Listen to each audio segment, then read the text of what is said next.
روزه که است یک عبادتی است که در این کدام کاری را انجام نمیتیم ما و شما.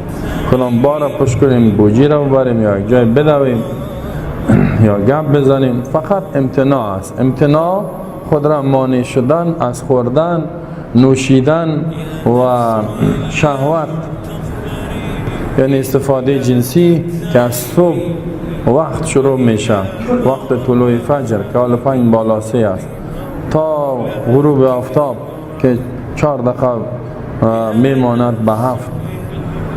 اینی از خوردن، نوشیدن، امتناع از شهوات، امتناع از گناه نکو، میخوای روزیت کامل شود.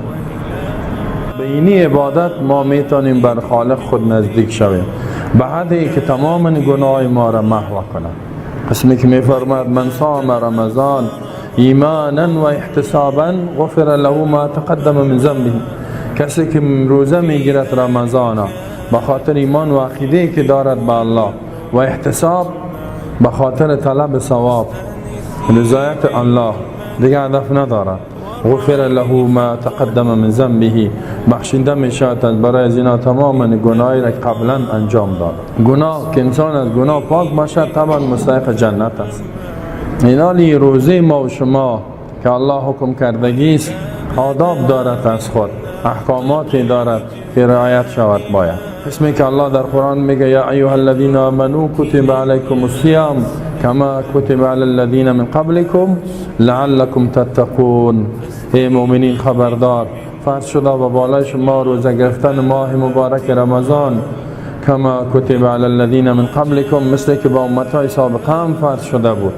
یعنی تنها با بالای شما نیست، تمام مسلمان های سابقه هم روزه می گرفتن.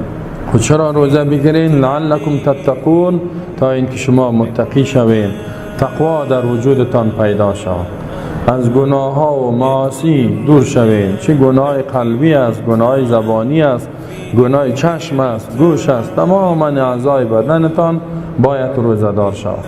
اینال از جمله تقوا یک ادب ای فهمیده میشه که انسان روزدار باید که در این ماه توبه بکند از هر گناه، اولین ادبی، و تعهد بکند که همیشه از گناه دور میشم و اگر گناهی شد توبه میکن. توبه تا یک چیز فطری خود قرار بده، گویا که در فطرت و سرشتش همیشه به الله رجوع کردن، تصمیمش جدی شود که دیگه گناه نمیکنم. لیکن رمضان باید تعهد کنم، یرا ماه توبه، ماه تعهد، ماه تجدید عهد و پیمان به عبادت الله است و ما و شما به توبه کردن مأموریت داریم. فرض است به بالای ما که باید توبه بکنیم. اگر گناه میشه باید توبه کنیم. ما و شما بسیار گناه کردیم در 11 ماه، مختلف گناه، بسیار فرایض از پیش ما ماند، بسیار واجبات انجام ندادیم. کلتون میفهمیم چقدر فرایض مانده، یا ضعف ایمان است، مختلف دلایلی که هست و بسیار گناه را مرتکب شده، حرام باشد، معاصی، مختلف معاصی را. اینال در این ماه باید توبه کنیم، همیشه توبه کنیم، خصوصا در این ماه که ماه مغفرت است، ماه توبه است.